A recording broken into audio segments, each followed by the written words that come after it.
start to fit things, and I carried my cutting machine inside, so I don't have to stand up with the grinder. This one is much easier to work with. And I also removed this bracket for the transfer gearbox, and now I will start to build a new one. And I will also start to make some kind of support for the rear gearbox mount.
Bracket for the gearbox, and you can see here there's some space for the garden axle, so I can get the transfer gearbox hopefully in the correct position.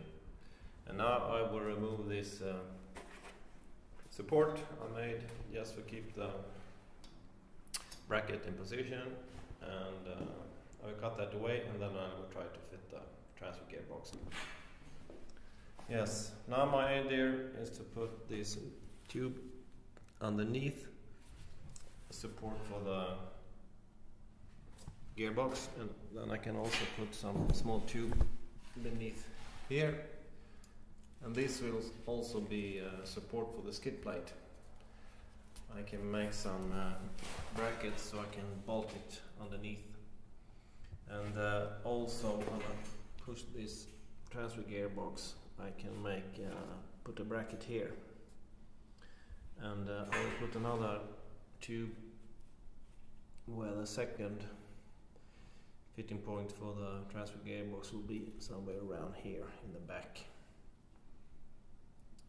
And then I maybe can put some more tubes to support the skid plate underneath. Yes, now I've got some more tubes in place, and I started to try to find out how to make this bracket for the fitting point here, and I think I will reuse the old bracket, and then I just put it like this, and then I support it with a tube from these two places. I think that will be quite good. I changed my mind regarding this bracket for the transfer gearbox, because I took 2mm plate and made this extension. So this is a lighter version than the first one I thought of.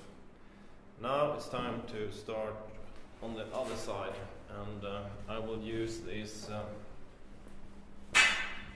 poly bushings, and I made this plate to fit to the original bracket, and I will probably bend a tube here to that other one there. I think that would be the best and the most proper way to do this.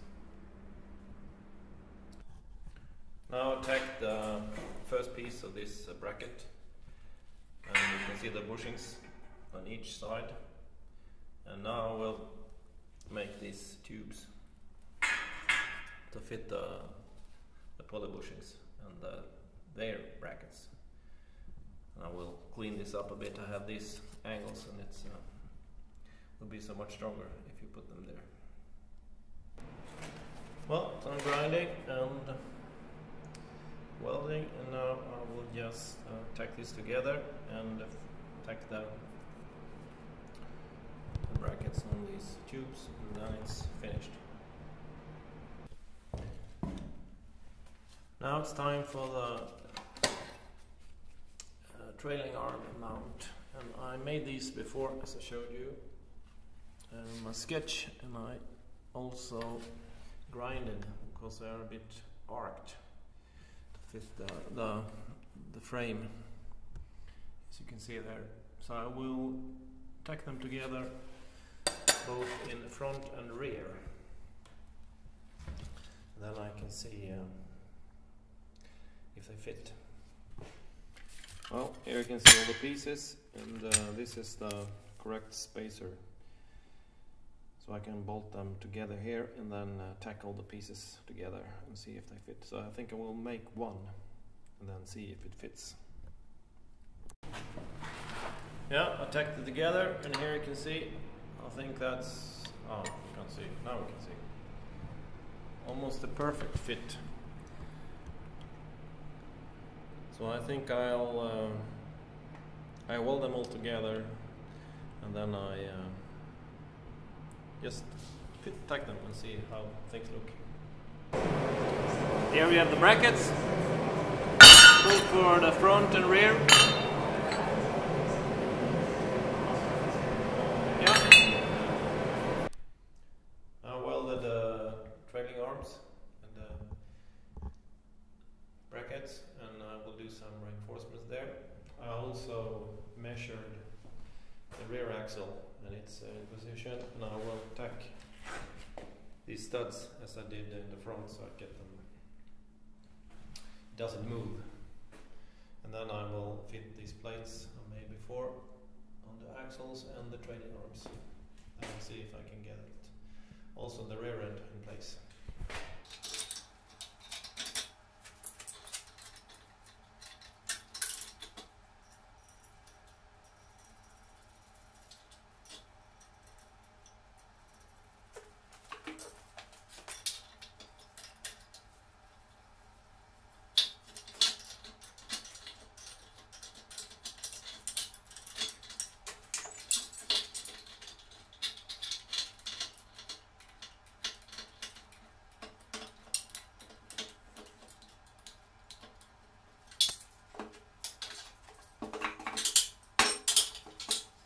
As I said before, I wanted to put these trailing arms as narrow to the center as possible, but as you can see here, you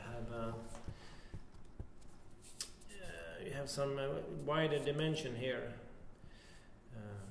closer to the differential, and I grinded my plates here. I don't know if you can see it, but as you can see here, the inner diameter of this trailing arm are almost the same as this out diameter on the axle. So I think I will have to put it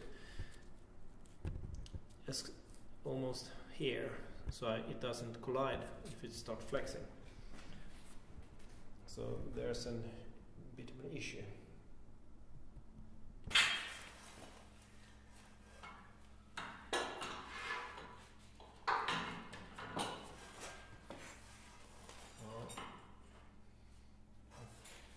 I think that's the closest I can put it.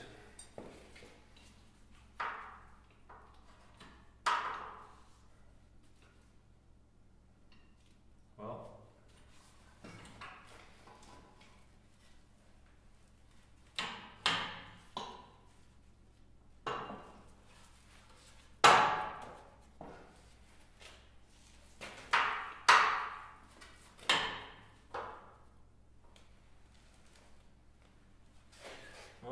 be like that. Otherwise, maybe we'll have some problems there. I think I tacked that one there, and then I measure on the other side. Now I'll measure where the other fitting point will be. And it's 260 millimeters. So I have to move that one a bit to the outside. Now I will put these plates here because I think we need some reinforcements. Otherwise, this could get bended. And I also have these. I was so lucky that these brackets fitted to this support tube here, but I think I must put an angle here as well, so it gets a bit stronger. I will put that on both sides. Like that.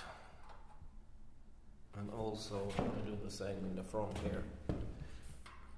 Like that. And then I just adjust the plate so it fits. I welded the rear brackets, and I also put these reinforcements on the rear trailing arms, and also welded these flanges in the front.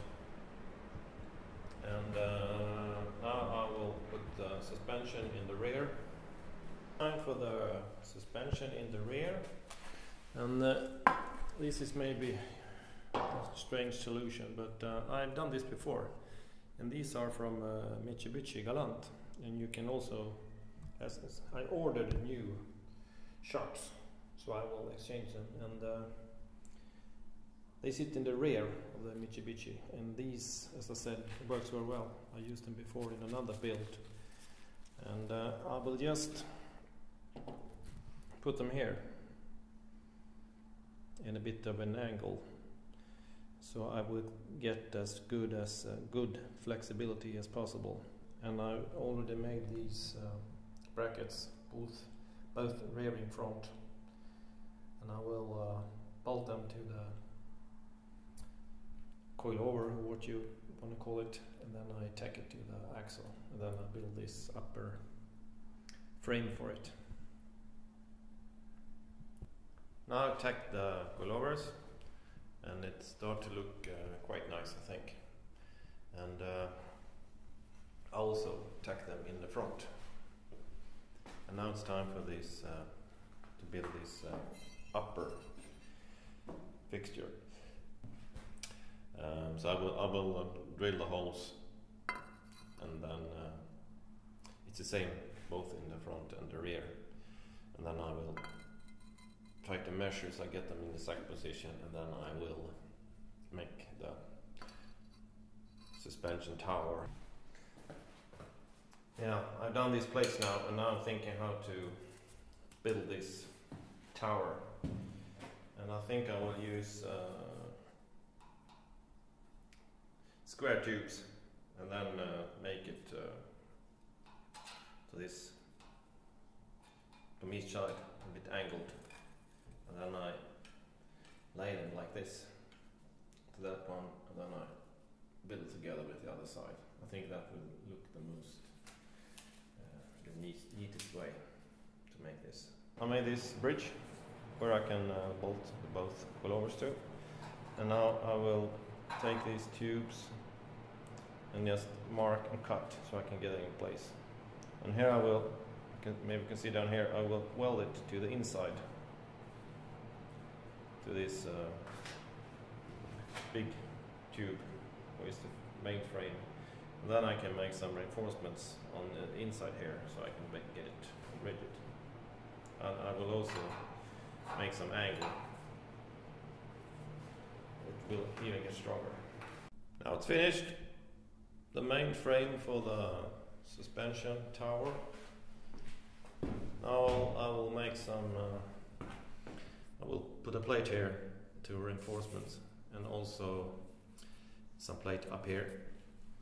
Get more rigid, and then I will put some angles here just to make it stronger. And then maybe, depends on where I put the cage, I will have some tubes coming up here and maybe a crossover. Then I can make some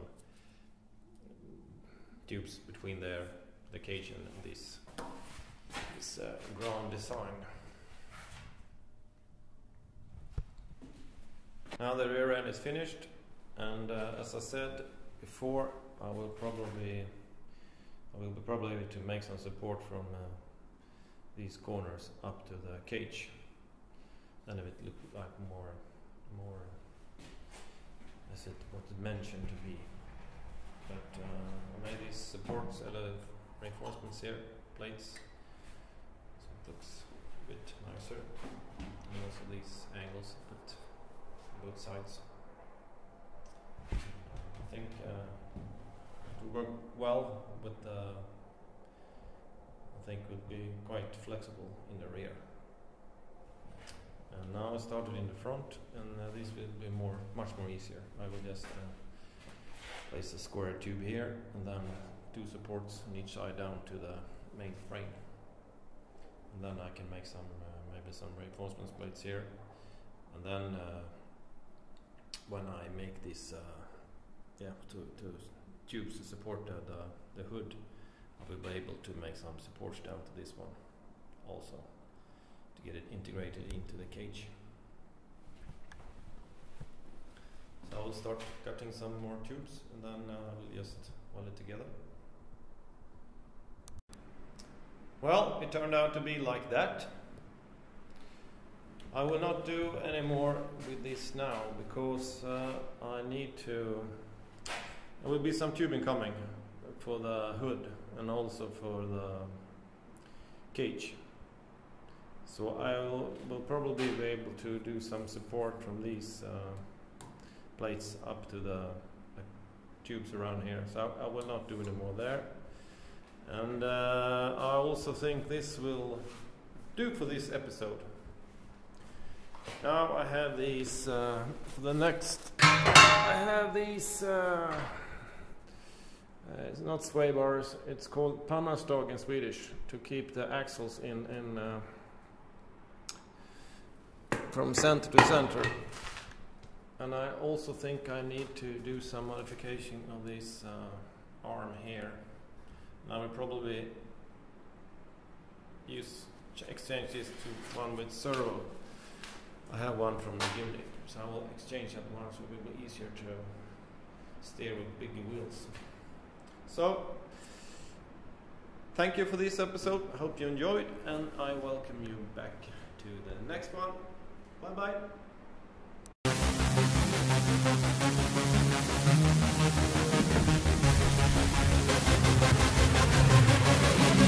bye.